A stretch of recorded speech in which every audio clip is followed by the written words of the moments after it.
Hi friends, मैं आकांक्षा GK with आकांक्षा में आपका स्वागत करती हूँ। फ्रेंड्स, जैसे कि आपने कल देखा था कि मध्य प्रदेश पुलिस भर्ती का एक नोटिफिकेशन आया है। ये फाइनली नोटिफिकेशन तो नहीं है कि फॉर्म कल से भरा रहे हो, ऐसा तो नहीं है। लेकिन हाँ, नवंबर में फॉर्म भरना स्टार्ट हो जाएगा और मार्च में आपका एग्ज़ाम है। लेकिन अगर हम एग्ज़ाम के पॉइंट ऑफ व्यू से देखा जाए तो कोई भी एग्ज़ाम जल्दी होना हर स्टूडेंट के लिए सही नहीं रहता है, क्योंकि इतने जल्दी में तैयारी नहीं हो पाती। अगर आपको समय मिला है और ये देखिए, ये बिल्कुल भ्रमित करने वाली जानकारी नहीं है, ये बिल्कुल सही ऑथेंटिक न्यूज़ है। व्यापम की साइट पर है कि मध्य प्रदेश पुलिस भर्ती का नोटिफिकेशन जो है वो आने वाला है। तो इसको लेके भ्रमित ना हो कि ये सरकार का कोई नया बहाना है। जब कोई भी चीज़ साइट पर आ जाती है तो वो वैलिड होती है। तो आप लोगों के पास देखिए, नवंबर का जो समय है आपका दूसरे त्योहारों में निकल जाएगा। अब बचा आपका दिसंबर और जनवरी फरवरी, ये 3 महीने आपको बिल्कुल जुट जाना है। आपको ये सोचना है कि बस मुझे पढ़ना है, जितना ज़्यादा मैं फैक्ट क्लियर कर सकूँ वो मुझे करना है। अगर आपको एमपी पुलिस में सिलेक्ट होना है तो आज से ही अपना ध्येय आप डिसाइड कर लीजिए। अब हम जो भी आपके मन में कन्फ्यूज़न है उनका आंसर देते हैं। तो चलिए स्टार्ट करते हैं। सबसे पहले फ्रेंड्स, आपको डिस्क्रिप्शन बॉक्स में एक व्हाट्सएप ग्रुप की लिंक मिलेगी। आप उस व्हाट्सएप ग्रुप से जुड़ जाइएगा। एक व्हाट्सएप ग्रुप की लिंक मिलेगी और एक टेलीग्राम ग्रुप की लिंक मिलेगी, तो आप उससे जुड़ जाइएगा। वहाँ पे आपको स्टडी मटेरियल दिया जाता रहेगा पुलिस का, और जल्दी ही आपको मध्य प्रदेश पुलिस कांस्टेबल के नोट्स तैयार देख के कराए जाएंगे। और नोट्स अगर आप लेना चाहते हैं तो वहीं पर आपको उसकी जानकारी दी जाएगी। तो चलिए पढ़ते हैं कि कौन कौन इसके फॉर्म भर सकता है, क्या इसका क्राइटेरिया है। तो अगर पुरुष आवेदक हैं, अगर मेल फॉर्म भरने चाहते हैं और जनरल कैटेगरी से हैं, अनारक्षित हैं, अनरिजर्व्ड हैं, तो वो 18 से 33 साल उनकी एज होना चाहिए। पहले ये 18 से 28 थी, लेकिन अभी सरकार ने इसकी एज इसलिए ही बढ़ाकर ये एज वाला और कोई नियम पुस्तिका तो जारी नहीं की है। बस ये ज़रूर बता दिया गया है कि एज रिलेटेड ये जो है क्राइटेरिया रहेगा। तो अगर आप पुरुष हैं और फॉर्म भरना चाहते हो और आप 18 से 33 साल के हैं तो फॉर्म भर सकते हैं। अगर आप महिला आवेदक हैं और अनारक्षित वर्ग की हैं तो, और अगर आप आरक्षित श्रेणी की महिला हो चाहे अनारक्षित की हो, यहाँ सभी के लिए 18 से 38 साल की एज है। मतलब अगर आप महिलाएं हैं तो 38 साल तक की महिलाएं इसमें जो है फॉर्म भर सकती हैं। तो आप बिल्कुल निश्चित होकर फॉर्म भरिए और तैयारी कीजिए। मेरे चैनल से जुड़े रहिए, चैनल को सब्सक्राइब कीजिए। हम कल ही से इसकी स्टार्ट करेंगे, इसका क्रैश कोर्स। और इसके क्या पढ़ेंगे हम, आपको क्या पढ़ना है, किस विषय पर ज़्यादा ध्यान देना है, वो आगे मैं बताती हूँ। इसके अलावा अब हम देखते हैं कि प्रश्नों का पैटर्न किस प्रकार रहेगा। टोटल जो पेपर होगा, पेपर में 100 प्रश्न रहेंगे। प्रत्येक प्रश्न 1 अंक का होगा। मतलब पेपर कितने अंक का होगा? 100 अंकों का होगा। परीक्षा का समय 3 घंटे का होगा। कोई भी नेगेटिव मार्किंग नहीं होगी और पेपर का लेवल 10वीं कक्षा पर आधारित होगा।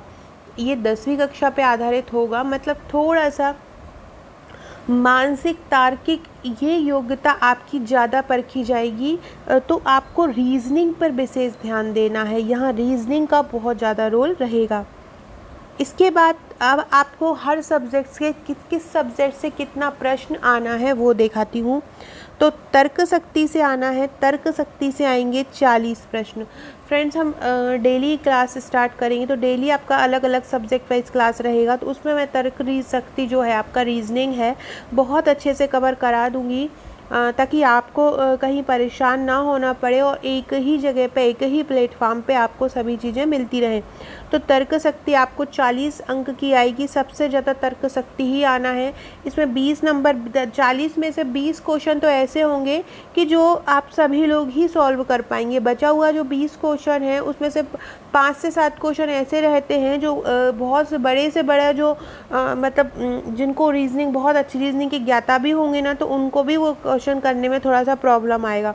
तो आपका जो बचा हुआ 10 से 12 क्वेश्चन है उसको करने के लिए आपको क्या प्रैक्टिस करना है वो मैं आपको नेक्स्ट वीडियो में बताऊंगी। अब है आपका सामान्य ज्ञान। सामान्य ज्ञान के 30 क्वेश्चन आएंगे। सामान्य ज्ञान के 30 क्वेश्चन में आपको पूरे ट्रेडिशनल सब्जेक्ट मतलब जैसे कि हिस्ट्री है, ज्योग्राफी है, पॉलिटी है, इकोनॉमी, गेम्स एंड स्पोर्ट्स, और ये सभी सब्जेक्ट रहेंगे। साथ में आपका इंक्लूड रहेगा इसमें एमपी। तो एमपी ये 30 में से आप ये समझिए लगभग 10 से 15 क्वेश्चन तो आपका एमपी का ही आएगा। तो आपको एमपी का इसमें विशेष ध्यान देना है। बचा हुआ 15 प्रश्न, तो बचे हुए 15 प्रश्न के लिए आपको क्या करना है, मैं आपको लगभग 2000 प्रश्नों का एक सेट दूंगी। आपको ये 2000 प्रश्नों को लगा लेना है। इन्हीं में से ही प्रश्न बनेगा। इसमें ही आपके करीब 2 से 3 करंट अफेयर्स के क्वेश्चन बनेंगे, तो आपको इसमें करंट अफेयर कर लेना है। नेक्स्ट है आपका गणित का। गणित के 20 क्वेश्चन बनेंगे। 20 में से 10 क्वेश्चन ऐसे रहेंगे जो आप सॉल्व कर पाएंगे अगर आपने थोड़ा बहुत भी मैथ किया हो, क्योंकि वो नॉन वर्बल क्वेश्चन तो ऐसे रहते हैं जो आप नहीं कर पाएंगे। कुछ क्वेश्चन बहुत इजी रहते हैं प्लस माइनस, तो वो आप बहुत इजीली कर पाएंगे। तो आप 10, लेकिन आप जब अपनी पुलिस की तैयारी कर रहे हैं तो आपको ये कोशिश करना है कि आप 100 में से 85 से 90 मार्क्स लेके आ पाएँ, क्योंकि कंप्यूटराइज जब एग्ज़ाम होता है तो जो रिज़ल्ट होता है, जो कट ऑफ होता है, वो बहुत ज़्यादा हाई चला जाता है। तो आप लोगों के अच्छा करने के बावजूद भी आपके कम नंबर आते हैं। तो आपको अकेले इतने में ही संतुष्ट नहीं होना है, आपको ये सोचना है कि हम पूरे में से पूरा करके आ पाएँ। इसलिए आपको पर्टिकुलर हर सब्जेक्ट का क्या आपको मेन अध्ययन करना है, उस पर आपको ध्यान देना है। नेक्स्ट है आपका विज्ञान। विज्ञान के आने हैं आपको 10 क्वेश्चन। इसके लिए भी मैं आपके लिए क्लास स्टार्ट करूंगी विज्ञान की, जिसमें हम एनसीईआरटी से रिलेटेड, एमपी बोर्ड से विज्ञान से रिलेटेड, क्योंकि जो एग्ज़ाम पूछा जाता है तो इन्हीं बुक्स से पूछा जाता है, चाहे एनसीईआरटी हो चाहे एमपी बोर्ड हो, इन्हीं बुक्स से ही क्वेश्चन लिया जाता है। तो आपको इनके क्वेश्चन अच्छे से कर लेने हैं, एनसीईआरटी के और आपका एमपी बोर्ड के विज्ञान के। तो इनमें से ही आपका विज्ञान के क्वेश्चन कवर हो जाएंगे। इसमें ही आपका कंप्यूटर भी आ जाएगा, इसमें ही आपका विज्ञान और जो टेक्नोलॉजी है, साइंस टेक, वो भी आ जाएगा।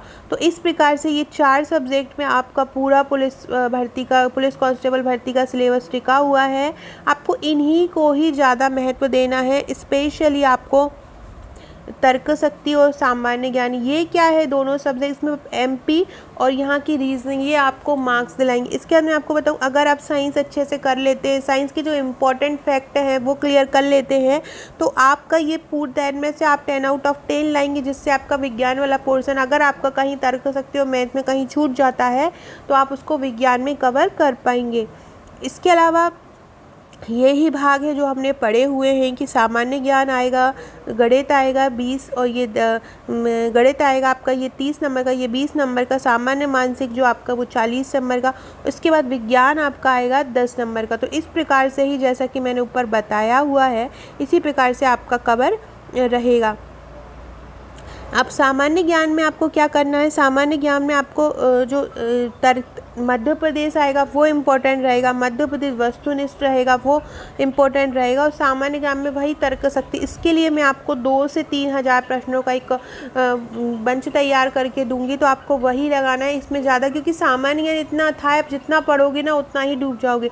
इसकी कंपैरिजन में आप दूसरे सब्जेक्ट में मेहनत करोगे तो वो आपको दिलाएंगे, क्योंकि उनका एक लिमिटेड एक सेक्शन है कि क्वेश्चन वहीं से आना है। इसी प्रकार से तार्किक ज्ञान में भी कुछ 15 से 20 क्वेश्चन ऐसे होते हैं जो हर एग्ज़ाम में होते हैं। अंकगणित, बौद्धिक क्षमता और सामान्य विज्ञान, ये 4 भागों में आपका बटा हुआ रहता है। अब क्या करना है, जो मैं आपको नोट्स प्रोवाइड करूँगी, मैं हर विषय के आपको 2000 फैक्ट दूंगी। मैथ के लिए क्या करना है आपको, मैथ के लिए एक बार आपको पूरे जो भी मैथ के जितना भी उन्होंने पोर्शन दिया हुआ है, वो मैं मैथ की क्लास स्टार्ट करूँगी तो उसके बाद आपको बताऊँगी। तो जितना भी पोर्शन दिया हुआ है उनके आपको एक बार सभी पूरा रूल्स वगैरह फॉर्मूला देख लेना है। उसके बाद आपको क्या करना है, ओल्ड पेपर उठाने हैं, ओल्ड पेपर पूरा मैथ का सॉल्व करना है। मैथ और रीजनिंग आप ओल्ड पेपर देखिए पूरा, जितना आप ओल्ड पेपर करेंगे उतना ही ज़्यादा अच्छा आपके लिए रहेगा। जो गणित होगा वो 10th लेवल तक का आता है। गणित अगर आपने 10th तक अच्छे से की है तो आप इनको बहुत अच्छे से कर पाएंगे। मध्य प्रदेश तर्क शक्ति पर आपको विशेष ध्यान देना है, और जो मैं नोट्स तैयार करके दूंगी उसमें आपको 2000 फैक्ट हर सब्जेक्ट का रहेगा। तो सबसे पहले आप हमारे व्हाट्सएप ग्रुप से जुड़ जाइए, जिसकी लिंक आपको डिस्क्रिप्शन में मिल जाएगी। टेलीग्राम ग्रुप से जुड़ जाइए अगर आप व्हाट्सएप नहीं चलाते हैं। इसके अलावा हम कल से इसकी क्लासेस जो है स्टार्ट करते हैं। चैनल को सब्सक्राइब जरूर कीजिएगा, वीडियो अच्छा लगे तो लाइक शेयर जरूर कीजिएगा। Okay friends, thank you.